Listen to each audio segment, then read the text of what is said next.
Well, good morning. Welcome to Debbie's Back Porch. So glad to have you with us. You know, I was craving a biscuit really badly. So I tried something new.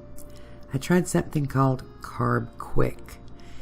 And it is a very low carb type of flour. I'll tell you more. It has mixed reviews. And so I thought I'm going to give this a shot. And I'll show you how that turned out. So this is the product, and I wish they'd had something smaller than a 5-pound bag because I don't know if I'm going to like it or not. But it says it's 90% lower carbs than the leading baking mix, which I think is Bisquick. They don't say. And, you know, it has some artificial ingredients. Or maybe not artificial, but highly processed. But I wanted to try it, so I'm trying it. Now, down here on the bottom, you'll see their biscuit recipe. And generally speaking, I consider recipes just suggestions anyway. And looking at this, I have to tell you, it's not a very good suggestion. It's just the mix and some water. And it does give you a net carbs of 2 grams per biscuit, which that part's good. But I don't know how anybody would expect anything to taste good just with flour and water. It just wouldn't. So I said, well, you know, I looked at all of this, and there you can see, I'll show you more closely, where it says 2 grams net carbs. If you look up just a little bit, you'll see 14 grams of dietary fiber. That's a lot of fiber. But I'm going to give it a shot. I'm going to make biscuits based on my biscuit recipe with this low-carb mix. We'll see how it turns out. So I've gathered everything together. Here we've got lard. This is Naked Pig lard, by the way. I'll put a link where you can get a discount on that. I think they're still offering it. Buttermilk. Always got to have buttermilk. And baking powder and salt. I'll give you the measurements on these. And back there is hiding an egg. And I'm going to make biscuits based on my baking powder biscuit recipe. I can't wait to get started. So I've measured out 2 cups of the mix. And I'm going to taste it. And you know, it doesn't have a whole lot of taste. And it's a little grainy. But you know, all-purpose flour doesn't have a lot of flavor either. If you've ever forgotten to put salt in your bread, you know what I mean. So we're going to put some salt in this and some baking powder.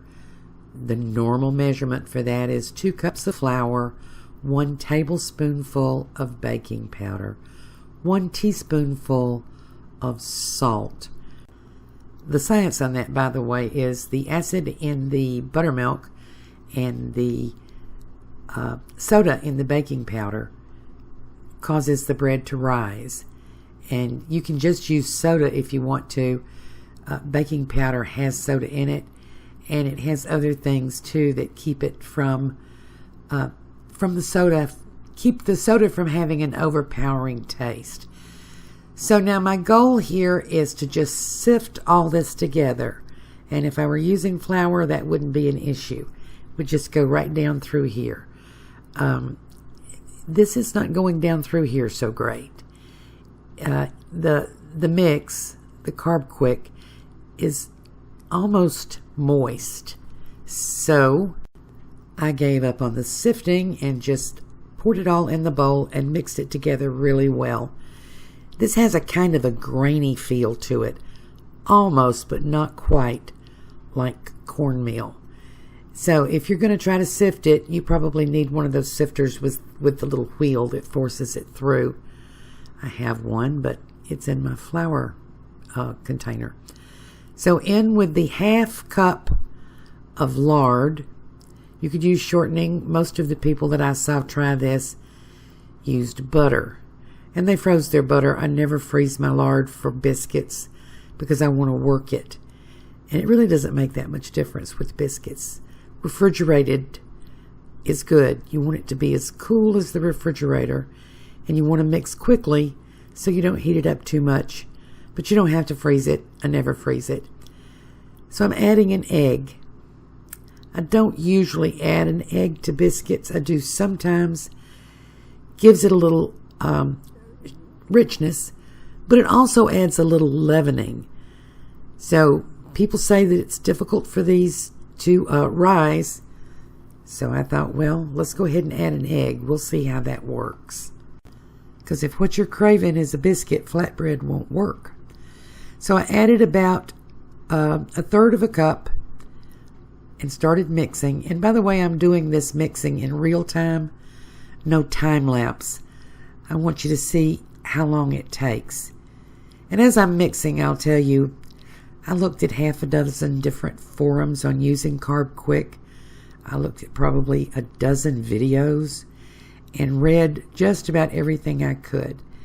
And the people who didn't just love it, and here I'm just going to show you, it seems to be mixed up. I used almost all the milk, but there are dry spots in this. So I'm going to add the rest of the milk. Anyway, back to my story. The people who didn't just love it complained that it didn't rise, that didn't have biscuit flavor, not quite biscuit flavor, in with the rest of the milk. And I get the flavor thing because if all you had was the mix and water, which is the recipe on the back of the bag, I don't know where the flavor would come from. There are some additives, some highly processed additives in this, but nothing that would add a good flavor. Therefore, I'm using the buttermilk, I'm using the baking powder, and we'll see. This is all an experiment, and the fact that you're seeing the video means that it turned out okay. So it's thoroughly mixed. It feels a little grainy still. One of the forums said, let the dough rest to rehydrate totally.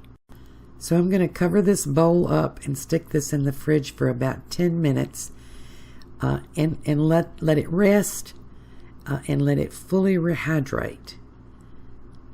And I would thank that person by name, except it was an anonymous forum. 10 minutes in the fridge, I'll be right back. And I think that was the trick. It's no longer at all grainy.